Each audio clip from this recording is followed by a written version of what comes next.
बोल सदानंदाचा यकोट यकोट यकोट जय मल्हार खंडेराव महाराज की जय. श्री स्वामी समर्थ. मी Priyanka all content या चॅनलमध्ये मी तुम्हा सर्वांचं मनापासून स्वागत करते. 26 नोव्हेंबर 2025 वार बुधवार रोजी आलेली आहे चंपाषष्ठी. चंपाषष्ठीला खंडेराव महाराजांची कोणती सेवा करायची आहे, तळीभरण कसं करावं, कुळाचार कसा करावा, पुरणाचे किती दिवे आपल्याला करायचे आहेत, नैवेद्य कोणता दाखवायचा आहे, तळी उचलताना काय म्हणायचं आहे, 5 पावले आपल्याला कशी करायची आहे, त्याबद्दल आजचा हा व्हिडिओ आहे. त्यामुळे व्हिडिओ संपूर्ण स्किप न करता पहा. चंपाषष्ठीला आपल्याला तळीभरण करायचं असतं. तळीभरण कोणी करावं? तळीभरण कोणीही करू शकतं. तुम्ही प्रेग्नेंट आहात करू शकता. फक्त मासिक पाळी सुतक विटाळ असेल तर तुम्ही तळीभरण करू नका. म्हणजे बुधवारी जर चंपाषष्ठी आहे आणि त्याच्यानंतर येणाऱ्या ज्या रविवार आहे त्या रविवारी सुद्धा तुम्ही तळीभरण करू शकतो. आपल्या घरामध्ये खंडेरायांचा कुळाचार हा झालाच पाहिजे. भले आपल्या घरामध्ये खंडेरायांचे घट स्थापन होत असतील किंवा नसतील, पण खंडेरायांची ही तळीभरणची सेवा प्रत्येक घराघरामध्ये व्हायलाच हवी. तळीभरण हे आपल्याला संध्याकाळच्या वेळी करायचं आहे. सगळ्यात आधी तुम्ही एक ताट घ्या. त्या ताटामध्ये आपल्याला खोबऱ्याची अर्धी वाटी घ्यायची आहे. भंडारा घ्यायचा आहे. आपण जेव्हा जेजुरीला जातो तेव्हा बघा भंडारा आणत असतो. त्या ठिकाणी खंडेरायांना भंडारा अतिशय प्रिय आहे. त्यामुळे तुम्ही नेहमी बघा सोन्याची जेजुरी म्हणून ओळखली जाणारी जी जेजुरी आहे ती नेहमी भंडाऱ्याने माखलेली असते. तो भंडारा आपल्याला घ्यायचा आहे. त्यानंतर तुम्हाला आपल्या घरामध्ये खंडेरायांचा टाक असतो. काही घरांमध्ये मूर्ती असते तर ती घ्यायची आहे, किंवा जर तुमच्याकडे टाक मूर्ती नसेल तर तुम्ही सुपारी स्वरूपात खंडेरायांची स्थापना करू शकता. पाण्याचा तांब्या भरून घ्यायचा आहे. तुम्हाला एक तुपाचा दिवा त्या ठिकाणी प्रज्वलित करायचा आहे. आणि जेव्हा पण आपण बघा जागरण वगैरे करतो तेव्हा आपण नंगर तोडल्यानंतर ती जी कडी असते, जे प्रत्येकाच्या घरामध्ये असते, मी स्क्रीनवरती शो करेल, ती सुद्धा आपल्याला घ्यायची आहे. त्या 2 प्रकारच्या असतात, त्या दोन्हीही आपल्याला घ्यायच्या आहेत. तुम्हाला ताट घ्यायचं आहे. त्याच्यामध्ये तुम्ही एक कलश घ्या. तो तांब्याचा असेल किंवा स्टीलचा असेल चालेल. त्याच्यामध्ये स्वच्छ पाणी भरून घ्या. त्या कलशावरती कुंकवाने तुम्हाला स्वस्तिक काढायचं आहे आणि कुंकवाने 5ही साईडला 5 लाईने तुम्हाला खालून वरती ओढायच्या आहेत.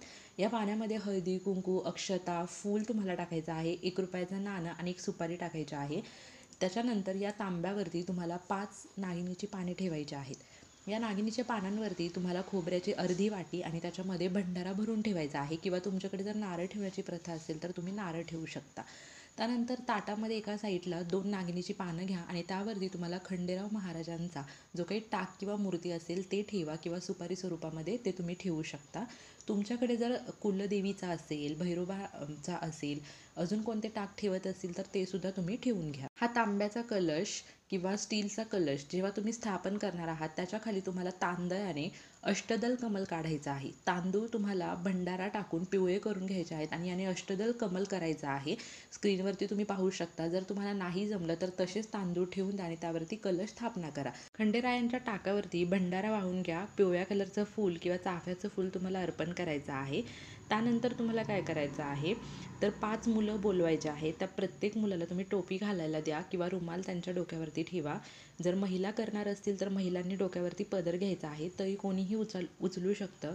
आता शहरामध्ये काय होतं की 5 मुलं मिळत नाही, अशा वेळी नवरा बायकोसुद्धा हे तळीभरण करू शकतात. मुलगा मुलगी करू शकते, सासू सासरे करू शकतात. मग अशा वेळी तुम्ही तुमच्या घरातल्या व्यक्तीने हात लावला तरीही चालेल, फक्त 5 जणांचा हात त्याला लागायला हवा असं त्याचं असतं. त्यानंतर हे जे ताट आहे, हे ताट जे कलशासहित तुम्हाला वरती उचलायचं आहे आणि 3 वेळेला तुमच्या डोक्यावरती लावायचं आहे. आणि त्यावेळी तुम्हाला जयघोष करायचा आहे.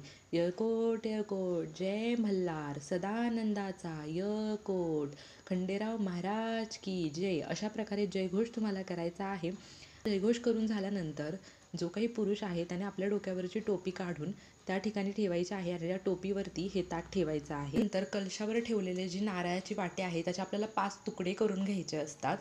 आपल्या घरामध्ये जर दिवटी असेल तर ती दिवटीसुद्धा या दिवशी प्रज्वलित करावी. त्यानंतर जेजुरीच्या दिशेने आपल्याला 5 पावलं चालत जायचं आहे आपल्या घराच्या बाजूला, आणि त्या ठिकाणी हे जे भंडारा आणि खोबरं आहे ते खंडेरायांचा जयघोष करत आपल्याला उधळायचं आहे जेजुरीच्या साईडला. तुम्हाला खंडेराव महाराजांना नैवेद्य दाखवायचा आहे. बाजरीची भाकरी, वांग्याचं भरीत, कांद्याची पात आणि नवीन जो लसूण असतो त्याची सुद्धा पात किंवा थोडासा लसूण त्याच्यामध्ये टाकून हा नैवेद्य आपल्याला खंडेराव महाराजांना दाखवायचा आहे. आपल्या घरातील देवांना मुलांना दाखवायचा आहे आणि जी 5 मुलं येतात त्या मुलांना सुद्धा तुम्ही हा नैवेद्य खायला देऊ शकता प्रसाद स्वरूपामध्ये. आणि या दिवशी आपल्याला वांग्याचं भरीत, बाजरीची भाकरी, कांद्याची पात हे आवर्जून आपल्या जेवणामध्ये समाविष्ट करायचं आहे. तर पुरण शिजून घ्या. एका ताटामध्ये ते पुरण थापून त्याच्यामध्ये तुम्हाला 14 दिवे लावून घ्यायचे आहेत.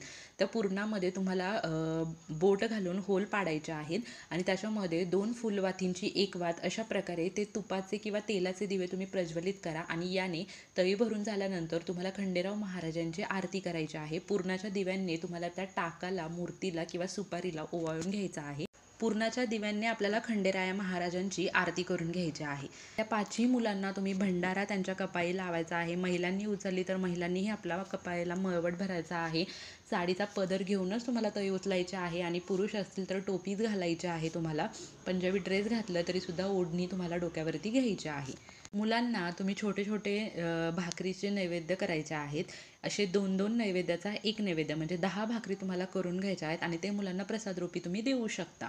तळी भंडार करण्याआधी जे काही असेल, टाक असेल, मूर्ती असेल, सुपारी असेल, पाण्याने तुम्ही अभिषेक करा. अभिषेक करत असताना एकदा पुरुष सूक्त, एकदा श्री सूक्तचं पठण तुम्हाला करायचं आहे आणि त्यानंतर ते देवघरात न ठेवता सेपरेट एका ठिकाणी ठेवून द्या आणि तळी भरण करताना डायरेक्ट ताम्हणामध्ये किंवा जे काही ताट तुम्ही घेणार आहेत त्याच्यामध्येच तुम्हाला त्या टाकाची, मूर्तीची किंवा सुपारीची स्थापना करून मग तुम्हाला त्याच्यावरती भंडाराचा अभिषेक म्हणजे आपल्याला तळी भरण करून घ्यायचं आहे आणि तळी भरण करून झाल्यानंतर मग ते देवांची स्थापना तुम्ही आपल्या देवघरामध्ये ठेवू शकता आणि तळी भरण करून झाल्यानंतर मग तुम्ही देवघरामध्ये देवांची स्थापना करू शकता किंवा मग आहे तसं ताट ठेवा आणि दुसऱ्या दिवशी मग तुम्ही ते देवांना स्नान वगैरे घालून परत आहे त्या ठिकाणी स्थापन करू शकता.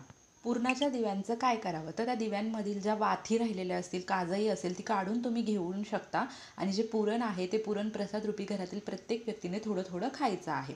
बघा जसं आपण नवरात्रीमध्ये आपल्या आई कुलदेवीची म्हणजे आपल्या आई जगदंबेची असेल, आई भगवतीची सेवा करण्यासाठी पुरणाच्या दिव्यानेच तिची आरती करत असतो, त्याचप्रमाणे आपल्या खंडेराव महाराजांची आरती ही पुरणाच्या दिव्यांनीच करायची आहे.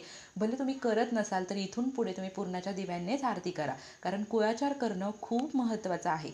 चटकन आपल्या कुठल्याही इच्छेला पावणारे देव म्हणजे गुरुदेव, आपली कुळदेवी, कुळदेवता आणि पितृदेव त्यांना प्रसन्न करण्यासाठी आपल्याला सेवेतील हा अतिशय महत्त्वाचा भाग आहे. त्यामुळे ही सेवा तुम्ही सर्वांनी नक्की करा आणि आपल्या कुळदेवांना म्हणजे आपल्या खंडेराव महाराजांना प्रसन्न करून घ्या. झालेली सेवा मी महाराजांच्या चरणी रुजू करते. व्हिडिओ आवडला असेल तर लाईक, शेअर, कमेंट नक्की करा. Shri Swami Samarth. Bless you all.